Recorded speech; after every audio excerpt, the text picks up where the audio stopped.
The pursuit of money is as old as humankind itself, reaching generations upon generations of millions of years. The majority of human history has been spent in pursuit of riches, power, and the benefits that come with them.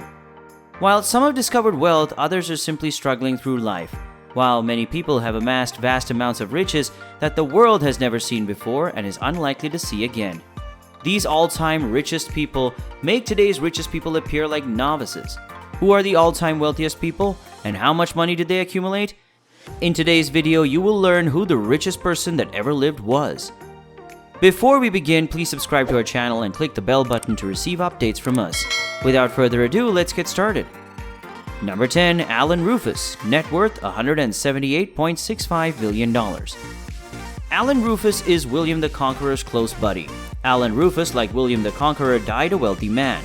When his fortune was adjusted to contemporary values by accounting for inflation, he was worth around $178.65 billion. Coming in part from the 250,000 acres the land of Count Alan granted to him in Yorkshire by the king in 1071 in exchange for his cooperation in the invasion. This amount puts him among the wealthiest persons in human history. Alan Rufus was a significant employer of skilled labor in Norman England when he built abbeys, castles, and manor houses, some of which are still visible today. For example, the old manor house of Costessey Hall in Norfolk still stands at Costessey Park on the north bank of the River Tudd. Alan established the lovely town of Richmond, North Yorkshire, beneath Richmond Castle. Number 9. Cornelius Vanderbilt, net worth $185 billion. Cornelius Vanderbilt, popularly known as Commodore, was an American businessman who made his fortune in shipping and railroads. He was also the patriarch of the Vanderbilt family and one of the wealthiest Americans of all time. He made the initial contribution to establishing Vanderbilt University, which bears his name. The periauger, however, belonged to his father, according to the narrative of his biography published in the magazine Scientific American in 1853, and he earned half of the profit. He started off by ferrying freight and passengers between Staten Island and Manhattan. Number 8. Henry Ford, net worth $199 billion. Henry Ford founded the Ford Motor Company and was a supporter of the development of the assembly line system of mass manufacturing. Ford did not invent the car, but he did build and produce the first vehicle that many middle-class Americans could afford. The Model T vehicle, which he introduced, transformed transportation and American business. He amassed one of the world's wealthiest fortunes as the owner of the Ford Motor Company. He is credited with Fordism, which is defined as mass manufacturing of low-cost items combined with high worker wages.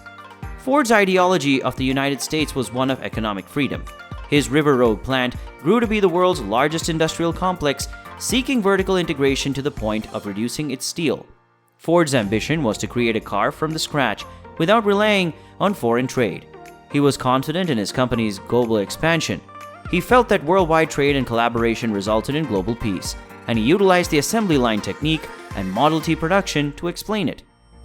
Number 7. Jakob Fugger of the Lilly, net worth $221 billion. He is also known as Jakob Fugger the Rich or Jakob II. Between 1495 and 1525, Fugger was a significant trader, mining entrepreneur, and banker in Europe. He was a descendant of the Fugger trading industry of Augsburg, the free imperial city of the Holy Roman Empire. The textile trade with Italy was the major source of the family's wealth. The corporation expanded swiftly after the brothers Ulrich, Georg, and Jacob began financial activities with the House of Habsburg, as well as the Roman Curia, as well as mining operations in Tyrol, and from 1493 the extraction of silver and copper in the current Czech Republic and Slovakia. They also held the right to mine quicksilver and cinnabar in Almaden as of 1525. Number 6. Mir Osman Ali Khan, net worth $230 billion. He was the last Nizam or monarch of the Hyderabad princely states and Berar. He ruled Hyderabad from 1911 to 1948, when it was absorbed by India. During his reign as Nizam, he was rumored to be the richest man in the world, with a fortune estimated in the early 1940s at $2 billion. That's $32.8 billion in today's terms, or 2% of the US GDP at the time. At the time, the newly established Union Government of India's treasury recorded a yearly income of only $1 billion. His fortune included a sizable private treasure. Its vaults were claimed to hold 100 million pounds in gold and silver bullion, as well as 400 million pounds in jewels. Among them was the incredibly rare Jacob diamond, estimated at about 100 million pounds in 2008 and used as a paperweight by the Nizam. There were also hundreds of racing horses, thousands of uniforms, tons of royal regalia, and Rolls Royces by the dozen. When his modern-day value was calculated after accounting for inflation, the Nizam was worth $236 billion, making him one of the wealthiest persons who ever lived. Number 5. Tsar Nicholas II of Russia. Net worth $300 billion. Tsar Nicholas II of Russia, born in 1868 as Nikolai Alexandrovich into the Romanov house, reigned over the Russian Empire from 1894 until the February Revolution of 1917. Around the age of 48 in 1916, his fortune was estimated to be worth up to $881 million, which equates to $290 billion in today's money. He is regarded as the wealthiest king and head of the state in history, as well as the wealthiest saint when the Russian Orthodox Church designated him, his wife, and children saints after they were executed by the Bolsheviks in 1918. His net worth at the time of his death was $900 million, which is the inflation-adjusted equivalent of $305 billion in today's money, making him one of the wealthiest persons in human history. Number 4. Andrew Carnegie. Net worth $310 billion. Carnegie was born in Dunfermline, Scotland, and his parents immigrated to the United States in 1848. Carnegie began as a telegrapher, and by the 1860s he had invested in railroads, trains, sleeper carriages, bridges, and oil derricks. He amassed much more wealth as a bond salesman in Europe, soliciting funds for American businesses. He founded the Carnegie Steel Company in Pittsburgh, which he sold to J.P. Morgan in 1901 for $480 million, establishing the U.S. Steel Corporation. From his business fortune, he built Carnegie Hall and established the Carnegie Corporation of New York, the Carnegie Endowment for International Peace, the Carnegie Institution for Science, the Carnegie Trust for the Universities of Scotland, the Carnegie Hero Fund, Carnegie Mellon University, and the Carnegie Museums of Pittsburgh, among other organizations. His life has been described as a real rags-to-riches story. Number 3.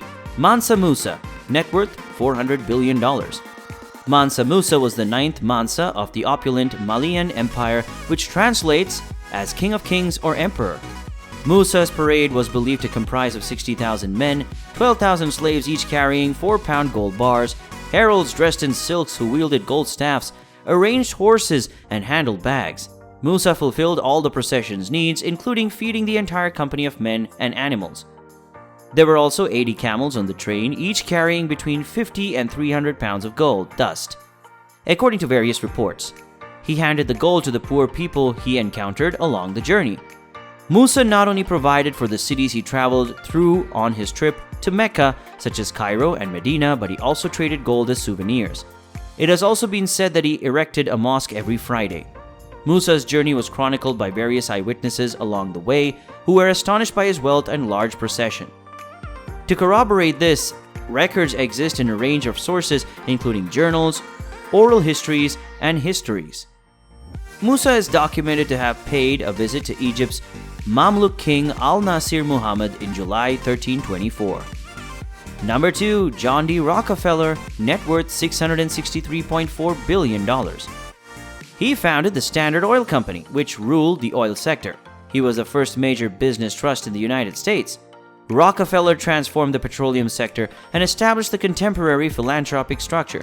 He started Standard Oil Company in 1870 and vigorously operated it until his official retirement in 1897.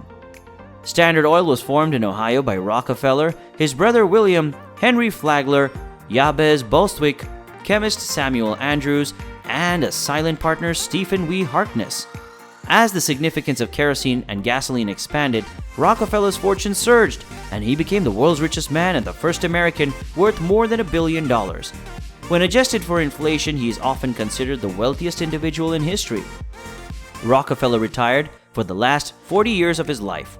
His income was mostly utilized to establish the contemporary systematic approach to focused giving. He was able to do this by establishing foundations that had a significant impact on medicine, education, and scientific research. His foundations paved the way for medical study and aided in the abolition of hookworm and yellow fever. Number 1. King Solomon, net worth $2.1 trillion. According to the Bible, King Solomon accumulated a fortune that surpassed that of anybody who came before him.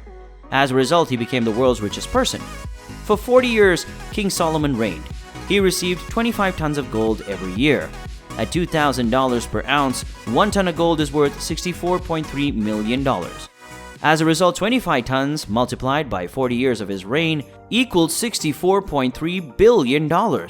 This did not include revenue from businesses or trade, nor did it include the annual tribute paid to him by all of Arabia's monarchs and rulers. The goblets and domestic items in Solomon's palace were all made of pure gold. He was reportedly so wealthy that during his reign over Jerusalem, silver was believed to be of little worth and as common as pebbles.